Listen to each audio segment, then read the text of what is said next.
जय हिंद फ्रेंड्स। देखिए, आज के इस वीडियो में हम यूरोपियों का भारत में आगमन देखने वाले हैं। Modern history complete theory revision एक सीरीज स्टार्ट कर रहे हैं हम। इसमें आपको 4 से 5 वीडियो प्रोवाइड कराए जाएंगे। इसमें आपकी मॉडर्न हिस्ट्री की कंप्लीट थ्योरी रिवाइज हो जाएगी। लगभग हर वीडियो 1 घंटे का होने वाला है। इसमें क्रोनोलॉजिकली जो लिखा है इसका अर्थ होता है कालक्रम से। जिस क्रम में वो यूरोपीय कंपनी भारत में आई, जिस क्रम में वो घटना घटित हुई, उसी क्रम से मैं आपको बराबर पढ़ाता हुआ चला जाऊंगा। यदि आप ये सीरीज कर लेते हो तो आपसे किसी भी एग्जाम में बनने वाला एक भी क्वेश्चन नहीं छूटेगा। मैंने बहुत ही डिटेल में लिया है। आप एक बार करके देखो, उसके बाद आपको पता चलने वाला है। यूरोपियों का भारत में आगमन। तो यूरोपियों का भारत में आगमन, इसमें आपको मैंने एक चार्ट बना दिया है। कंपनी का नाम, यूरोप में स्थापना और भारत में स्थापना। इस चार्ट के माध्यम से आपको सारी डेट आसानी से याद हो जाएंगी। सबसे पहली जो कंपनी थी वो थी पुर्तगाली ईस्ट इंडिया कंपनी। पुर्तगाली ईस्ट इंडिया कंपनी जो यूरोप में स्थापना हुई थी वो हुई थी 1498 ईस्वी को। 1498 को। और ये भारत में स्थापना 1503 एडी। भारत में 1503 को। सेकेंड है Dutch east India company. Dutch east India company की जो यूरोप में स्थापना हुई थी वो 1602 ईस्वी में हुई थी, 1602 में। और भारत में 1605 में। भारत में कब हुई थी? 1605 में। ब्रिटिश ईस्ट इंडिया कंपनी, इसकी यूरोप में स्थापना हुई थी 1600 में और भारत में इसकी स्थापना हुई थी 1608 में। तो जो डच थे ये आए बाद में थे, इन्होंने अपनी पहली कंपनी पहले स्थापित कर ली थी 1605 में। बाकी डेनिश ईस्ट इंडिया कंपनी है, तो ये 1616 में यूरोप में इसकी स्थापना हुई थी और भारत में इसकी स्थापना हुई थी 1620 में, 1620 ईस्वी में। फ्रांसीसी ईस्ट इंडिया कंपनी, इसकी स्थापना हुई थी 1664 में यूरोप में और भारत में 1668 में। ये अलग अलग डेट पूछ ली जाती है आपको। डच ईस्ट इंडिया कंपनी 1602 में, ब्रिटिश ईस्ट इंडिया कंपनी 1600 में, डेनिश ईस्ट इंडिया कंपनी 1616 में, फ्रांसीसी ईस्ट इंडिया कंपनी 1664 में। ये यूरोप में कब स्थापना हुई थी ये ज्यादा पूछा जाता है आपसे। अब मैं आपको एक एक कंपनी करके उनका सारा डिटेल देने वाला हूं और इसमें आपको कंप्लीट थ्योरी आपको देखने को मिलेगी। सारे वनडे एग्जाम, आप सीजीएल मेंस हो या यूपीपीसीएस हो, किसी भी एग्जाम में इससे बाहर क्वेश्चन नहीं बनने वाला। आप देख लो एक बार करके, आपको पता चल जाएगा कि कितना डिटेल में मैंने इसको लिया है। जो पुर्तगाली ईस्ट इंडिया कंपनी थी ये पहली यूरोपीय कंपनी थी जो भारत में पहुंची थी। इसकी स्थापना 1498 में हुई थी और भारत में 1503 में। तो ये पहली यूरोपीय कंपनी थी जो भारत में पहुंची। सेकंड इसका जो पॉइंट है, इसका मुख्य उद्देश्य क्या था जिस टाइम पर ये आए थे? इसका जो मुख्य उद्देश्य था ये मसालों का व्यापार करना और दूसरा धर्म परिवर्तन कराना। धर्म परिवर्तन के लिए इन्होंने शादी विवाह करने प्रारंभ कर दिए थे। 1487 में देखिए, जो यूरोपीय थे, जो पुर्तगाली थे, इन्होंने 1487 ईस्वी से प्रारंभ कर दिया था इंडिया को ढूंढने के लिए। तो ये पहला जो यात्री था बार्थोल्यूमो डियाज। बार्थोल्यूमो डियाज था, ये केप ऑफ गुड होप तक आया था, जो कहां पर है? अफ्रीका में, दक्षिण अफ्रीका में का जो सबसे नीचे का ऐसा जो पार्ट है उसी को कहते हैं केप ऑफ गुड होप तक। तो ये 1487 में केप ऑफ गुड होप तक आया था बार्थोल्यूमो डियाज। लेकिन ये भारत, उस समय भारत को ये नहीं खोज पाया था। धीरे धीरे चलते चलते 20 मई 1498 को वास्को डिगामा जो था कालीकट पहुंचा, केरल के कालीकट। उस समय जो कालीकट जब पहुंचा था, वहां एक कप्पक डाबू गांव था। कप्पक डाबू गांव, कप्पक डाबू गांव का नाम था। तो कप्पक डाबू बंदरगाह कभी कभी पूछ लिया जाता है। तो वास्को डिगामा कब पहुंचा था? 20 मई 1498 ईस्वी को कालीकट के, केरल के कालीकट पर। वास्को डिगामा जो था साउ गैब्रियल नामक समुद्री जहाज से आया था। तो आपसे पूछ लिया जाता है वास्को डिगामा किससे जहाज से आया था? तो साउ गैब्रियल से। ये इंपॉर्टेंट क्वेश्चन है। वास्को डिगामा किस जहाज से आया था? साउ गैब्रियल से। वास्को डिगामा की भारत पहुंचने में मदद के गुजराती व्यापारी अब्दुल मानिक ने की थी। तो वास्को डिगामा भारत किसकी सहायता से आया था? तो वास्को डिगामा भारत गुजराती व्यापारी अब्दुल मानिक की सहायता से आया था। वास्को डिगामा भारत किसकी सहायता से आया था? अब्दुल मानिक गुजराती व्यापारी। देखिए जब ये वास्को डी गामा भारत में आया तो एक कालीकट में उसका एक हिंदू राजा था जमोरिन, उसने स्वागत किया था। हिंदू राजा जमोरिन ने स्वागत किया था। देखिए वास्को डी गामा के बाद 1500 ईस्वी में 1498 में ये आया और 1500 ईस्वी में पेड्रो अल्वरेज कैब्राल जो था ये भारत आया था 13 समुद्री जहाजों का बेड़ा लेकर के।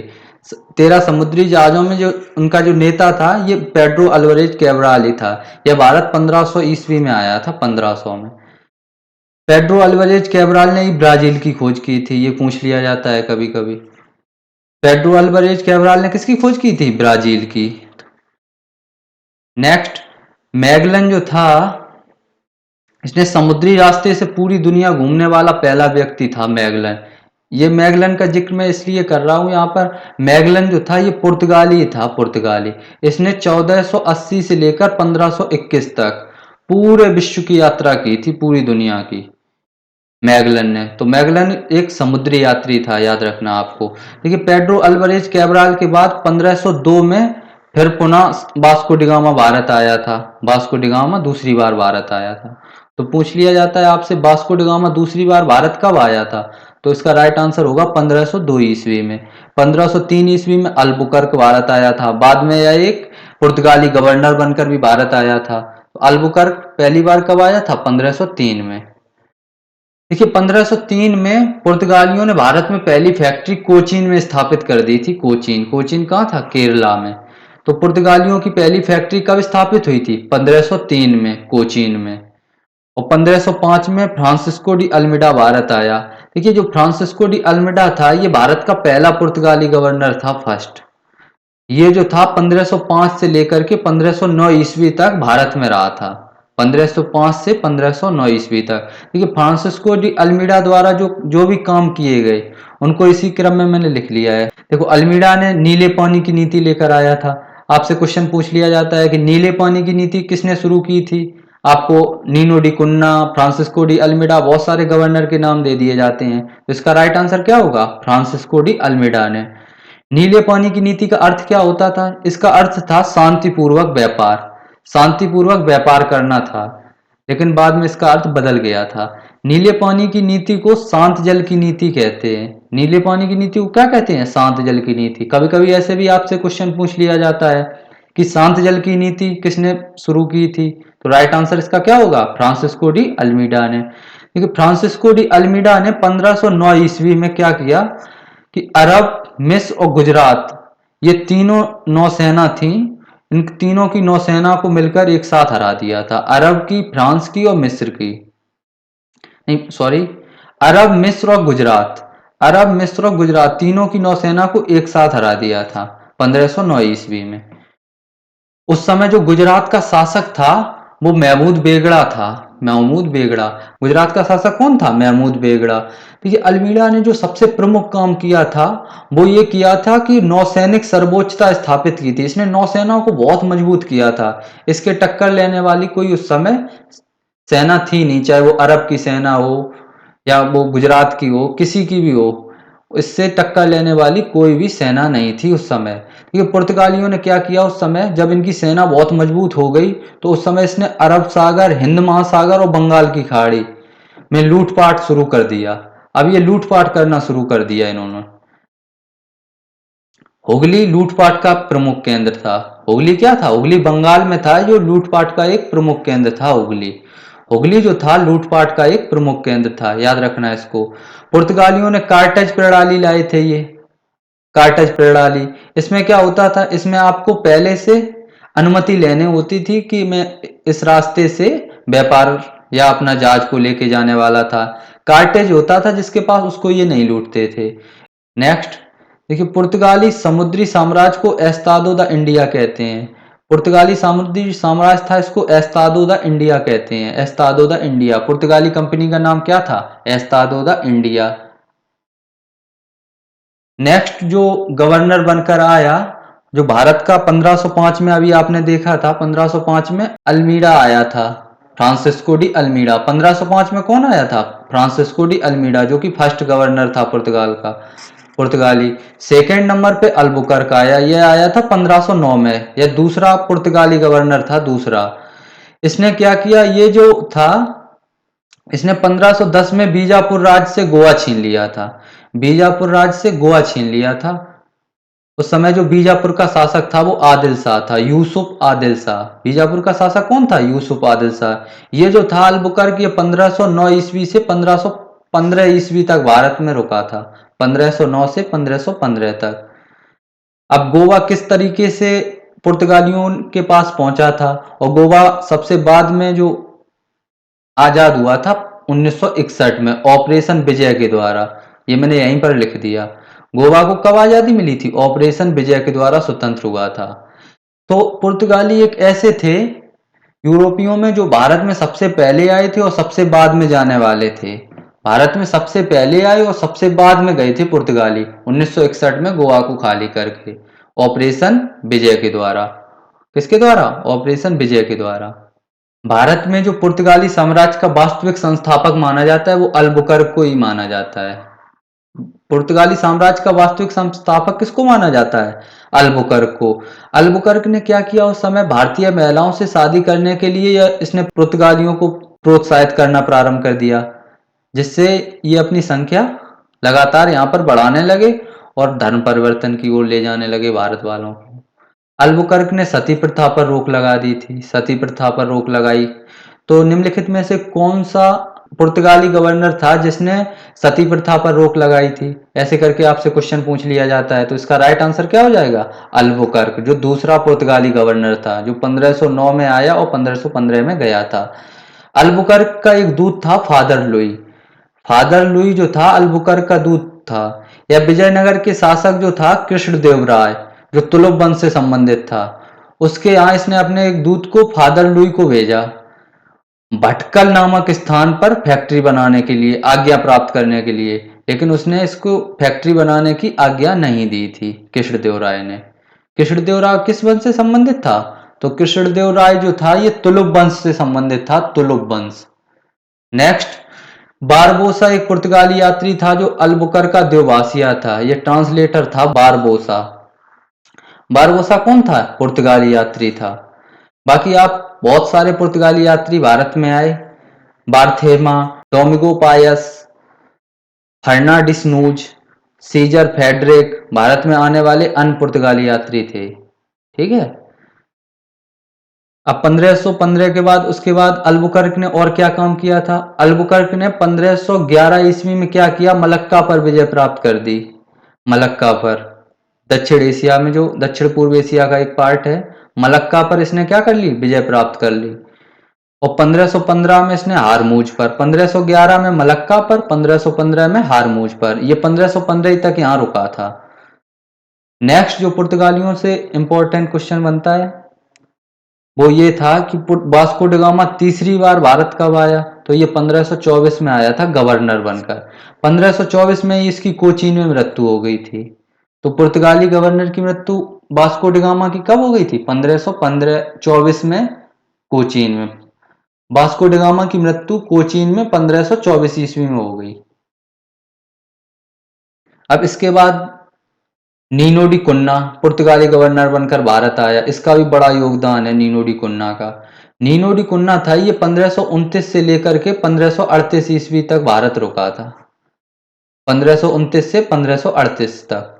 नीनो डी कुन्ना ने का जो सबसे पहला कार्य था, ये इसने ये किया था कि अपनी राजधानी कोचीन से गोवा स्थानांतरित की। तो आपसे पूछ लिया जाता है कि किस पुर्तगाली गवर्नर ने अपनी राजधानी कोचीन से गोवा स्थानांतरित की थी? तो इसका क्या आंसर होगा? नीनो डी कुन्ना ने। डेट भी याद रखना है तो रख लो भाई, 1530 ईस्वी में नीनो डी कुन्ना ने। इसके बाद क्या हुआ कि कुछ समय पश्चात इसने सालसेट बेसिन, बंबई और द्वीप पर कब्जा कर लिया था। इन सारी जगहों पर पुर्तगालियों ने अपना कब्जा जमा लिया। जब नीनो डी कुन्ना था उस समय जो गुजरात का शासक था वो बहादुर शाह था, बहादुर शाह। 1661 में पुर्तगाली राजकुमारी बिगेंजा कैथरीन, राजकुमारी कैथरीन आपने सुना होगा, इनका पूरा नाम था राजकुमारी बिगेंजा कैथरीन, की शादी ब्रिटेन के चार्ल्स द्वितीय से हो गई। 1661 की ये घटना है। अब आप ये समझ पाएंगे कि किस तरीके से बम्बई अंग्रेजों को मिला था। तो जो बिगिंजा कैथरीन थी पुर्तगाली राजकुमारी, इनकी जो शादी थी ब्रिटेन के राजकुमार चार्ल्स द्वितीय से हो गई। पुर्तगाली ने उन्होंने क्या किया था, जो बम्बई था इनको दहेज में दे दिया। भारत का जो स्थान बम्बई था पहले इनके कब्जे में था, बम्बई पुर्तगालियों के। 1661 में शादी हुई तो बम्बई इनको दहेज में दे दिया। नेक्स्ट क्या हुआ, 1739 में पेशवा बाजीराव प्रथम ने पुर्तगालियों को हराकर उनसे सालसेट और बेसिन छीन लिया। जो सालसेट और बेसिन पर पुर्तगालियों का अधिकार था, इस पर अब अधिकार हो गया पेशवाओं का। बाजीराव प्रथम ने पुर्तगालियों को हरा दिया था 1739 ईस्वी में। ठीक है। 1961 में दमन द्वीप, गोवा भी 1961 में ही स्वतंत्र हुआ था। ये 1961 में स्वतंत्र हुए थे। सारे पुर्तगालियों से जो जो क्वेश्चन बन सकते हैं, सारी थ्योरी मैंने इसी में करवाई है। आपको देखते जाओ आप। 1542 से 1545 ईस्वी में अब नेक्स्ट जो गवर्नर आया था वो कौन था, अल्फांसो डिसूजा था। अल्फांसो डिसूजा। अब अल्फांसो डिसूजा का इसलिए जिक्र किया क्योंकि जो अल्फांसो डिसूजा था, इसके समय में जो ईसाई संत थे फ्रांसिस जेवियर, ये भारत आए थे। आपसे पूछ लिया जाता है कि ईसाई संत फ्रांसिस जेवियर भारत कब आए थे, तो ये अल्फांसो डिसूजा के समय में आए थे। उस समय, जिस समय भारत में पुर्तगाली गवर्नर अल्फांसो डिसूजा था, उस समय आए थे ईसाई संत फ्रांसिस जेवियर। इसका जो शासन ये कब तक रुका, ये 3 साल रुका था, 1542 से 1545 तक। फिर 1545 से 1548 तक एक नेक्स्ट गवर्नर आया पुर्तगाल का, जावो डी कैस्ट्रो। जावो डी कैस्ट्रो भारत में पुर्तगाली गवर्नर था, ये याद रखना। 1556 में पुर्तगालियों ने प्रिंटिंग प्रेस की स्थापना की थी गोवा में। ये मोस्ट इंपॉर्टेंट क्वेश्चन है, सारे एग्जाम्स में पूछा जाता है कि प्रिंटिंग प्रेस की स्थापना कब हुई थी, 1556 में। कहां पर हुई थी, गोवा ने। किसने की थी, पुर्तगालियों ने। नेक्स्ट, पुर्तगालियों ने पहली बार भारत में आलू, तमाकू और मक्के की खेती शुरू की थी। तो आलू, तमाकू, मक्का और लाल मिर्च और है। लाल मिर्च की खेती किसने की थी, ये देखो लिखा है यहाँ पर। पहली बार लाल मिर्च की खेती पुर्तगालियों ने ही की थी। आलू, तमाकू, मक्का, लाल मिर्च, इनकी खेती प्रारंभ किसने की थी भारत में, पुर्तगालियों ने। पुर्तगालियों ने पहली बार गोथिक कला की शुरुआत की थी। गोथिक कला शैली है, इसकी शुरुआत किसने की थी, गोथिक कला शैली की। ये शुरुआत की थी पोर्तुगीज ने, पुर्तगालियों ने ही की थी इनकी शुरुआत, गोथिक कला शैली की। अब आपने पुर्तगालियों से बनने वाले सारे पॉइंट्स देख लिए। इसमें आपको अब देखना पड़ेगा कि पुर्तगालियों का पतन किस कारण से हो गया। धीरे धीरे उनका पतन होता चला गया। तो भारत में पुर्तगालियों के पतन के कई कारण थे। फर्स्ट जो कारण था वो था धर्म परिवर्तन। धर्म परिवर्तन करना इन्होंने प्रारंभ कर दिया था भारतीयों का। दूसरा, ब्राजील चले गए थे ये, ब्राजील की खोज कर ली थी, कुछ ब्राजील की ओर चले गए। तीसरा कारण क्या था, ये तीसरा जो कारण था ये स्पेन का पुर्तगाल पर कब्जा। स्पेन वालों ने पुर्तगाल पर कब्जा कर लिया। चौथा, डच ईस्ट इंडिया कंपनी का भारत आना। भारत आई डच ईस्ट इंडिया कंपनी, इसने भी अपनी कंपनियां लगाना शुरू कर दिया था। इस तरीके से आपको मैंने पुर्तगालियों से बनने वाले, जो पुर्तगाली ईस्ट इंडिया कंपनी थी उससे बनने वाले सारे पॉइंट्स करके, एक एक पॉइंट करके आपको बता दिया। नेक्स्ट जो कंपनी थी वो थी Dutch east India company. Dutch east India company ये संयुक्त उपक्रम की कंपनी थी, संयुक्त उपक्रम की। इसको बेरीगंदे ओस्ट इंदसे कंपनी के नाम से भी जाना जाता है, बेरीगंदे ओस्ट इंदसे कंपनी। यह संयुक्त उपक्रम की कंपनी थी। ये संयुक्त उपक्रम की कंपनी थी, इसमें बहुत पूंजी लगी थी उस समय। इस समय इसमें जो पूंजी लगी थी वो 65 लाख गिल्डर की पूंजी लगी थी। 65 लाख गिल्डर, 65 लाख गिल्डर की पूंजी से बनी थी डच ईस्ट इंडिया कंपनी। पूछ लिया जाता है आपसे, भारत में जो पैगोडा नामक सोने का सिक्का किसने जारी किया था, तो डचों ने किया था। पैगोडा नामक सोने का सिक्का भारत में जारी किया था डच ने। भारत में पुर्तगालियों को हराकर कोच्चि में फोर्ट विलियम का निर्माण कराया था। पुर्तगालियों को हराकर कोच्चि में फोर्ट विलियम का निर्माण कराया किसने, डच ईस्ट इंडिया कंपनी ने। देखो, भारत में फैक्ट्री, पहली फैक्ट्री इन्होंने बनाई थी 1605 ईस्वी में मसूलीपट्टनम में। मसूलीपट्टनम कहां पर है, ये आंध्र प्रदेश में है। तो 1605 मसूलीपट्टनम। ये आपसे ऐसे भी पूछ लिया जाता है, डच ईस्ट इंडिया कंपनी ने अपनी पहली फैक्ट्री कहाँ लगाई थी, तो मसूलीपट्टनम में। कब लगाई थी, 1605 में। इसकी आपको डेट भी याद रखनी है, 1605 में। 1610 में पुलिकट में, 1610 में पुलिकट में तमिलनाडु में, 1616 में सूरत में। 1616 में कहाँ पर लगाई थी, सूरत में। तो 1605 मसूलीपट्टनम, 1610 पुलिकट, 1616 सूरत। सारे याद होने चाहिए आपको खटाखट। इसमें रिवीजन करवा रहे मैं आपका, तेजी से रिवीजन जो हो रहा है। 1641 में बिमलीपत्तनम में इन्होंने अपनी फैक्ट्री स्थापित की थी। 1653 में चिनिनसुरा में। 1658 ईस्वी में बालासोट में, कासिम बाजार में। यानी बहुत सारी कंपनियां थी, बिमलीपत्तनम, चिनिनसुरा, बालासोट, कासिम बाजार, मछलीपट्टनम। ये सारे याद रखना आपको। डेट मैंने बता दिया, 1605 याद रखना पहली वाली। डचों ने भारत में कपास के व्यापार को प्रोत्साहन दिया था।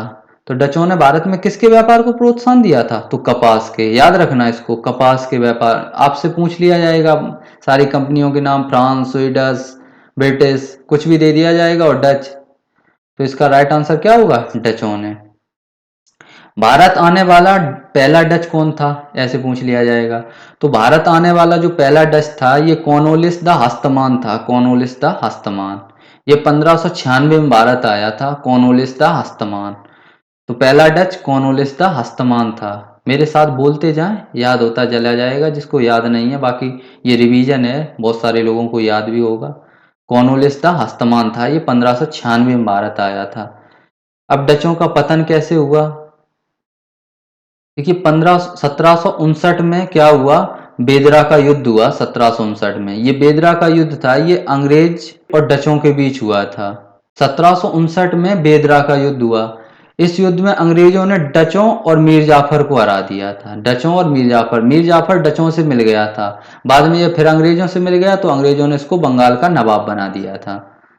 इस युद्ध के बाद जो डच थे, भारत छोड़कर इंडोनेशिया चले गए थे। तो डचों का जो पूर्णतः पतन हो गया था, वो बेदरा के युद्ध में हो गया था, 1759 में। इस युद्ध के बाद डच धीरे धीरे खत्म ही होते चले गए, और ये धीरे धीरे इंडोनेशिया में इन्होंने बसना प्रारंभ कर दिया था। तो डच ईस्ट इंडिया कंपनी आपको मैंने करवा दी। नेक्स्ट जो कंपनी है, वो है आपकी ब्रिटिश ईस्ट इंडिया कंपनी। है मोस्ट इंपॉर्टेंट कंपनी है, ब्रिटिश ईस्ट इंडिया कंपनी। देखिए ब्रिटिश ईस्ट इंडिया कंपनी का नाम क्या था, तो नाम इसका जो था, the governor and company of merchants, the governor and company of merchants of London trading into the east Indies. Trading into the east Indies, इसको आपको ऑप्शन में मिलेगा, तो आप अपने आप लगा दोगे टिक। तो यूरोप में इसकी स्थापना कब हुई थी, 1600 ईस्वी में। यूरोप में इसकी स्थापना कब हुई थी, ब्रिटिश ईस्ट इंडिया कंपनी की, तो 1600 में हुई थी। उस समय जो ब्रिटिश महारानी थी, वो एलिजाबेथ थी।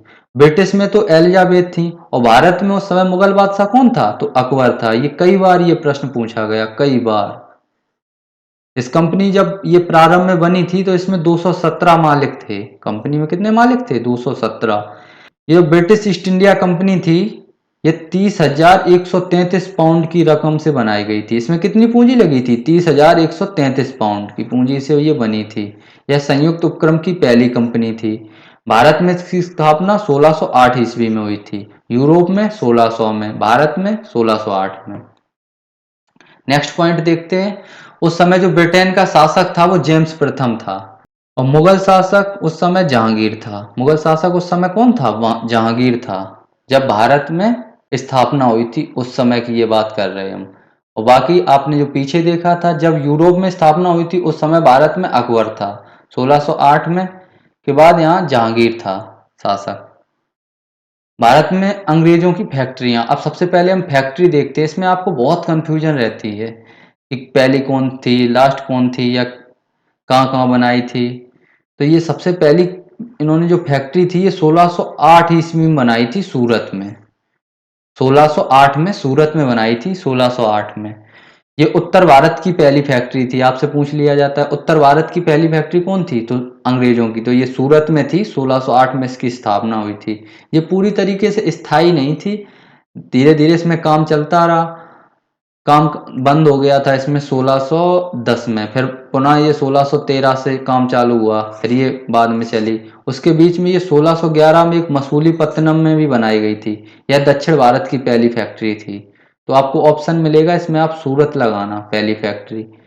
उस नेक्स्ट जो पॉइंट है आपका वो है 1613 में सूरत में। ये देखिए मैंने अभी आपको बताया कि 1613 में ये एल्डबर्थ द्वारा स्थापित कराई गई थी पहली स्थायी फैक्ट्री। पहली स्थायी फैक्ट्री 1613 में सूरत में एल्डबर्थ द्वारा स्थापित कराई गई थी। 1633 में बालासोर, बालासोर उड़ीसा में पड़ता है, ये पूर्वी भारत की पहली फैक्ट्री थी। तो इससे कई क्वेश्चन बनेंगे। उत्तर भारत की पहली फैक्ट्री सूरत में, दक्षिण भारत की पहली फैक्ट्री मसूलीपट्टनम में, पूर्वी भारत की पहली फैक्ट्री बालासोर में 1633 में। नेक्स्ट पॉइंट जो आपका है 1639 में मद्रास में। 1639 में कहां पर हुई थी? मद्रास में, फोर्ट ऑफ सेंट जॉर्ज। 1651 ईस्वी में बंगाल में के कासिम बाजार और हुगली। हुगली जो था ये बिजमैन द्वारा स्थापित कराई गई थी। हुगली में जो फैक्ट्री जो थी अंग्रेजों की, ये बिजमैन के द्वारा स्थापित कराई गई थी 1651 में। हुगली की डेट पूछ ली जाती है आपको, 1651 याद रखना। नोट लगा के यहाँ पर आपको ये याद रखना है कि 1668 में जो चार्ल्स द्वितीय ने Bombay British East India Company को 10 पाउंड प्रति वर्ष किराए पर दे दिया था। 10 पाउंड प्रति वर्ष किराए पर। 1700 ईस्वी में कलकत्ता में फोर्ट विलियम। इसके बाद हम देखते हैं कि जो ब्रिटिश यात्री थे ये भारत की यात्रा करने वाले, किसने किसने भारत की यात्रा की थी वो ब्रिटिश यात्री आपसे क्वेश्चन पूछ लिया जाता है कि अकबर के शासनकाल में कौन आया था, जहांगीर के शासनकाल में कौन आया, ये सारे क्वेश्चन पूछ लिए जाते हैं। मैंने सारे के सारे इसी में कवर कर दिए। तो सबसे पहले जो था ये 1583 में रॉल्फ फिंच जो था ये मुगल बादशाह अकबर के दरबार में आया था 1583 ईस्वी में। तो रॉल्फ फिंच भारत कब आया था? 1583 और भारत अकबर के मुगल शासक अकबर के दरबार में। 1599 में जॉन मिडेन हॉल। 1599 में कौन आया था? John Mildenhall. या जमीनी रास्ते से भारत आया था, जमीनी रास्ते थे, यह भी मुगल शासक अकबर के दरबार में आया था, जॉन मिडेन हॉल। तो आपको दो याद रखना अकबर के, रॉल्फ फिंच, दूसरा जॉन मिडेन हॉल। रॉल्फ फिंच और जॉन मिडेन हॉल, डेट की कोई दिक्कत है नहीं, ये याद रखना, रॉल्फ फिंच और जॉन मिडेन हॉल। जहांगीर, जहांगीर के दरबार में कौन आया था? ये मोस्ट इंपॉर्टेंट है, कई बार पूछा गया ये। तो 1608 में विलियम हॉकिंस और विलियम फिंच भारत आए हेक्टर नामक जहाज से। ये किसके दरबार में आए थे? ये जहांगीर के दरबार में आए थे। विलियम हॉकिंस और विलियम फिंच किस जहाज से आए थे? तो ये हेक्टर नामक जहाज से आए थे। हॉकिंस जहांगीर से आगरा में मिला था। हॉकिंस जहांगीर से पहली बार कहाँ मिला था? आगरा में मिला था।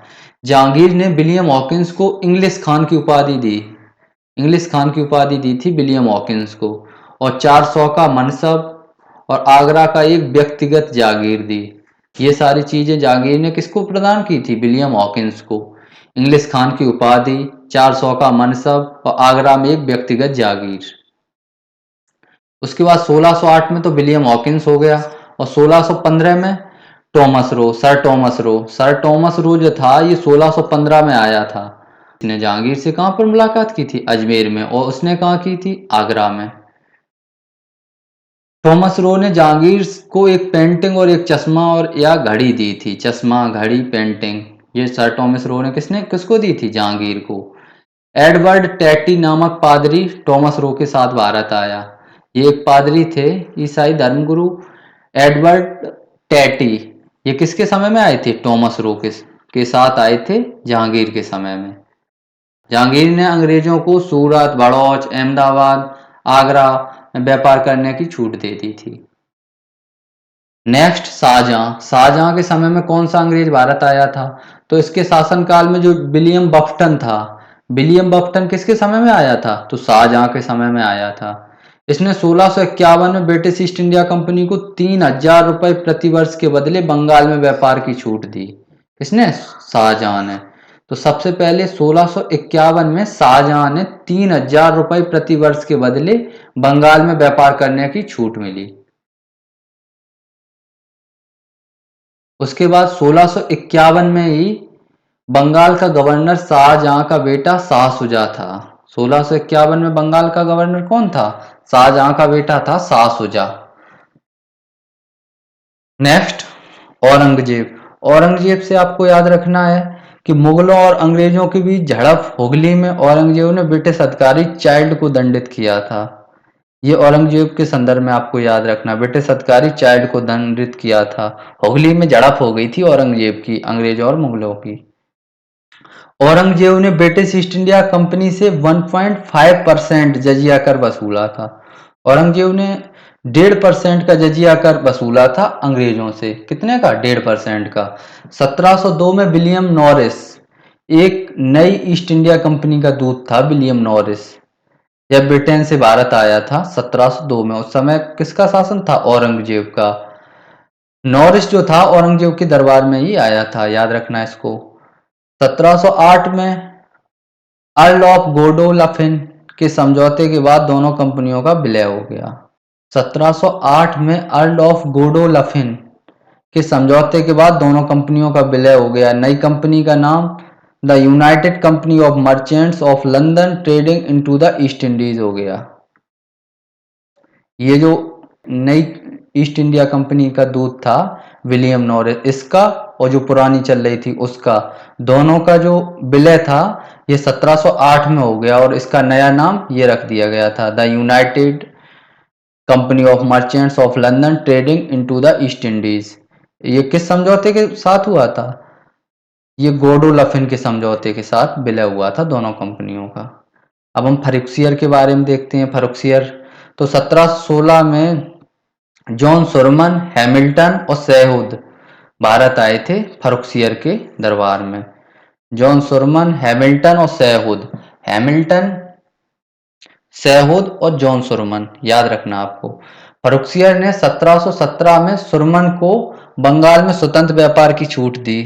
तो ये अंग्रेजों के लिए मैग्ना कार्टा था। सुरमन को कब छूट मिली थी? 1717 में, बंगाल में स्वतंत्र व्यापार करने की। साथ ही बंबई में अंग्रेजों की रक्साल से छपी मुद्रा पूरे भारत में मान्य होगी, ऐसा आदेश दिया गया। क्योंकि हैमिल्टन ने, जो फर्रुखसियर था एक रोग से पीड़ित था, हैमिल्टन एक वैद्य था, उसने इसको सही कर दिया था। उसके बाद इसने इसको उपहार स्वरूप बंगाल में स्वतंत्र व्यापार की छूट, बाकी जो अंग्रेजों का जो रक्साल था सिक्का मुद्रा थी, उसको पूरे भारत में मान्य कर दिया। बंगाल में स्वतंत्र व्यापार की छूट के लिए फरमान और दस्तक फर्रुखसियर ने अंग्रेजों को दिया, यही 1717 में दिया था। कलकत्ता का संस्थापक जॉब चारनाक था। कलकत्ता का संस्थापक कौन था? जॉब चारनाक। याद रखना, ये बड़ा इंपॉर्टेंट है। कलकत्ता की स्थापना किसने की थी? जॉब चारनाक ने। जो कलकत्ता था ये मुख्यतः 3 क्षेत्रों से मिलकर बना था: सूतानती, कोलिकाता और गोविंदपुर। सूतानती, कोलिकाता और गोविंदपुर को मिलाकर चारनाक ने कलकत्ता की स्थापना की थी। ये याद रखना तीनों चीजें, सूतानती, कोलिकाता और गोविंदपुर। इन 3 गांवों की जमींदारी बंगाल के गवर्नर अजीमुस्सान की आज्ञा से इब्राहिम खान ने अंग्रेजों को प्रदान किया। शिवाजी ने 2 बार सूरत लूटा था। ये आपसे कई बार 1664 में, 1670 में। देखिए, शिवाजी ने 2 बार सूरत लूटा था, 1664 में, 1670 में। शिवाजी ने जो सूरत को लूटा था ये 2 बार लूटा था, 1664, 1670। देखिए, Danish east India company.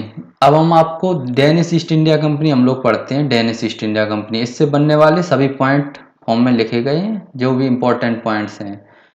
Danish east India company की जो स्थापना थी ये 1616 में हुई थी यूरोप में। भारत में 1620 में हुई थी। भारत में इसकी जो पहली फैक्ट्री थी वो त्रावणकोर में थी, तमिलनाडु का त्रावणकोर में, 1620 में स्थापित की थी। और 1676 में इसने श्रीरामपुर बंगाल में अपनी फैक्ट्री लगाई थी। श्रीरामपुर बंगाल में पहली फैक्ट्री त्रावणकोर, दूसरी फैक्ट्री श्रीरामपुर बंगाल में। श्रीरामपुर डेनिशों का भारत में प्रमुख केंद्र था। तो आपसे कई बार पूछ लिया जाता है कि डेनिश ईस्ट इंडिया कंपनी का जो प्रमुख केंद्र था वो श्रीरामपुर था। कहाँ था? श्रीरामपुर। और ये श्रीरामपुर कहाँ पड़ता है? बंगाल में। नेक्स्ट जो पॉइंट है आपका वो है 1845 में डेनिशों ने भारत में अपनी सारी संपत्ति ब्रिटिश ईस्ट इंडिया कंपनी को बेच दी थी। नेक्स्ट जो पॉइंट है आपका वो हम पढ़ेंगे फ्रांसीसी ईस्ट इंडिया कंपनी। फ्रांसीसी ईस्ट इंडिया जो कंपनी थी इसकी स्थापना जो थी यूरोप में वो 1664 में हुई थी और भारत में 1668 में। यूरोप में कब स्थापना हुई थी? 1664 में। भारत में 1668 में। तो आपसे पूछ लिया जाता है जिस समय जो फ्रांसीसी ईस्ट इंडिया कंपनी बनी थी उस समय फ्रांस का शासक कौन था? तो फ्रांस का शासक था लुई 14वां। लुई 14वां जो था वो फ्रांस का शासक था, उसका ही मंत्री था कोलबर्ट। कोलवर्ट उसी की सलाह से ये फ्रांस में ईस्ट इंडिया कंपनी की स्थापना हुई थी। देखिए लिखा है यहाँ पर कोलवर्ट की सलाह पर फ्रांसीसी ईस्ट इंडिया कंपनी की स्थापना हुई थी। जब फ्रांसीसी ईस्ट इंडिया कंपनी की स्थापना हुई थी उस समय जो भारत का शासक था वो औरंगजेब था। भारत का शासक कौन था? औरंगजेब। भारत में उस समय औरंगजेब शासन कर रहा था। तो ये फ्रांसीसियों ने जो अपनी कंपनी स्थापित की उनको इस प्रकार लिखा गया है कि 1668 में सूरत में ये फ्रैंको द्वारा स्थापित हुई थी पहली। तो फ्रांसीसियों की जो पहली फैक्ट्री थी वो कहाँ पर थी? तो सूरत में बनी थी, ये 1668 में बनी थी। दूसरी 1669 में ये मसूलीपट्टनम में बनी थी, यह मरकारा द्वारा स्थापित थी। तो पहली याद रखना आपको फ्रैंको द्वारा स्थापित हुई थी सूरत में 1668 में। दूसरी बाकी आपको 1669 मसूलीपट्टनम में और 1673 को पांडुचेरी में, ये मार्टिन द्वारा। ये भी मोस्ट इम्पोर्टेंट है क्योंकि इसने पांडिचेरी का संस्थापक भी है मार्टिन। तो 1673 में पांडिचेरी में फैक्ट्री लगाई थी मार्टिन ने। तो मार्टिन जो है ये पांडिचेरी का संस्थापक था। मार्टिन कौन था? पांडिचेरी का संस्थापक। मार्टिन ने शेर खां लोदी से पुडुचेरी नामक गांव प्राप्त किया था। अब आपको बताया गया है कि पांडिचेरी की स्थापना किस तरीके से हुई थी। मार्टिन जो था इसने जो शेर खां लोदी था इससे पुडुचेरी नामक गांव था वो प्राप्त किया। पांडिचेरी में मार्टिन ने फोर्ट लुई का निर्माण कराया। 1690 से 1692 ईस्वी चंद्रनगर की स्थापना बंगाल में हुई थी। तो ये आपको दोनों पॉइंट याद रखने हैं कि पांडिचेरी में मार्टिन ने फोर्ट लुई का निर्माण कराया था। तो आपसे पूछ लिया जाता है फोर्ट लुई कहाँ पर है? तो ये पांडिचेरी है। इसका निर्माण किसने कराया था? मार्टिन ने कराया था। बाकी जो 1690 और 92 ये 2 साल के अंदर ये चंद्रनगर की स्थापना की थी बंगाल में। डचों ने अंग्रेजों की सहायता से पांडिचेरी छीन लिया। डचों ने क्या किया? अंग्रेजों की सहायता से पांडिचेरी छीन लिया फ्रांसीसियों से। किंतु 1697 ईस्वी में रिजविक की संधि के बाद पांडिचेरी पुनः फ्रांसीसियों को प्राप्त हो गया था। रिजविक की संधि कब हुई थी? तो 1697 में। तो रिजविक की संधि में क्या था? रिजविक की संधि में यह था कि जो डचों ने पांडिचेरी को फ्रांसीसियों से छीन लिया था उसको पुनः फ्रांसीसियों को ही वापस कर दिया गया। नेक्स्ट जो पॉइंट है वो हम देखते हैं कर्नाटक का युद्ध। जो कर्नाटक के 3 युद्ध हुए थे तीनों को मैंने लिखा है, उसका कारण क्या था, परिणाम क्या हुआ, और जो नोट में बाकी जो इंपॉर्टेंट बातें हैं वो लिख दी। ठीक है। कर्नाटक का युद्ध या इसको हम आंग्ल फ्रांसीसी युद्ध भी कहते हैं। कर्नाटक का जो प्रथम युद्ध था ये कब हुआ था? तो 1746 1748, 2 साल चला था, 46 और 48। पहला युद्ध कर्नाटक का प्रथम युद्ध 1746 से 1748। तो कारण में सबसे पहला कारण था ऑस्ट्रिया का उत्तराधिकार। ऑस्ट्रिया का उत्तराधिकार ये तो कारण नंबर फर्स्ट में आ गया। दूसरा ये था जो बर्नेट था, बर्नेट ने फ्रांसीसी जहाज पर कब्जा कर लिया। ये अंग्रेजी था, इसने क्या किया? फ्रांसीसी जहाज पर कब्जा कर लिया। और इसके पश्चात फ्रांसीसियों ने मद्रास पर कब्जा कर लिया। ये मुख्यतः कारण थे जिस कारण ये कर्नाटक का प्रथम युद्ध हुआ। इसका परिणाम क्या रहा? परिणाम इसका ये रहा कि 1748 ईस्वी में एक्स-ला-शापल की संधि के साथ युद्ध समाप्त हो गया था। 1748 में एक्स-ला-शापल की संधि। आपसे पूछा जाता है कि कर्नाटक का जो प्रथम युद्ध था ये किस संधि के साथ समाप्त हुआ था? तो ये एक्स-ला-शापल की संधि के साथ समाप्त हुआ था। 1748 में सेंट थोमे के युद्ध हुआ। सेंट थोमे का युद्ध हुआ। इस युद्ध में क्या हुआ? फ्रांसीसी सेनापति कौन था? फ्रांसीसियों का सेनापति कौन था? पैराडाइज। और कर्नाटक के नवाब का सेनापति था महफूज खान। यह युद्ध कर्नाटक के नवाब अनवरुद्दीन और फ्रांसीसी ईस्ट इंडिया कंपनी के बीच हुआ था। आपसे पूछा जाता है कि सेंट थोमे का जो युद्ध था ये किसके बीच हुआ था? तो ये कर्नाटक के नवाब अनवरुद्दीन और फ्रांसीसी ईस्ट इंडिया कंपनी के बीच हुआ था। जो कर्नाटक के नवाब का सेनापति था वो महफूज खान था और जो फ्रांसीसी सेनापति था वो पैराडाइज था। फ्रांसीसी सेनापति कौन था? पैराडाइज। उस समय फ्रांसीसी कंपनी का गवर्नर जो था वो डुप्ले था। सेनापति पैराडाइज था, गवर्नर डुप्ले था। युद्ध में फ्रांसीसी विजयी रहे थे। इसी युद्ध के साथ फ्रांसीसियों का एकदम कॉन्फिडेंस बढ़ गया था। अब आ जाओ कर्नाटक का दूसरा युद्ध। ये जो था ये 1749 से 1754 तक चला था, कर्नाटक का दूसरा युद्ध। सारे पॉइंट लिखे हैं मैंने, सारे कारण। कर्नाटक में नवाब पद के लिए प्रतिस्पर्धा। इसका जो फर्स्ट कारण जो था वो ये था, कर्नाटक में नवाब पद के लिए प्रतिस्पर्धा। दूसरा, कर्नाटक के नवाब अनवरुद्दीन थे और अनवरुद्दीन को पद से हटाकर चंदा साहब नवाब बनना चाहता था। ये आपसी फूट थी इसमें। दूसरा कारण तो इसमें घर का ही था। जो कर्नाटक के नवाब अनवरुद्दीन को ये जो चांदा साहब था ये हटाना चाहता था और खुद नवाब बनना चाहता था। तीसरा जो कारण था, अनवरुद्दीन के सहयोग में अंग्रेज अधिकारी क्लाइव था और चांदा साहब का के साथ फ्रांसीसी गवर्नर डुप्ले ने साथ दिया। फ्रांसीसी गवर्नर डुप्ले ने साथ दिया था चांदा साहब का। नेक्स्ट जो कारण था, हैदराबाद में नासिर जंग निजाम था, उसकी दुश्मनी मुजफ्फर जंग से थी। नासिर जंग का साथ दे रहा था क्लाइव और मुजफ्फर जंग का साथ दे रहा था डुप्ले। नासिर जंग का कौन साथ दे रहा था? वो क्लाइव दे रहा था और मुजफ्फर जंग का डुप्ले दे रहा था। ये कई कारण थे जो आपको मैंने पॉइंट फॉर्म में लिख दिए हैं।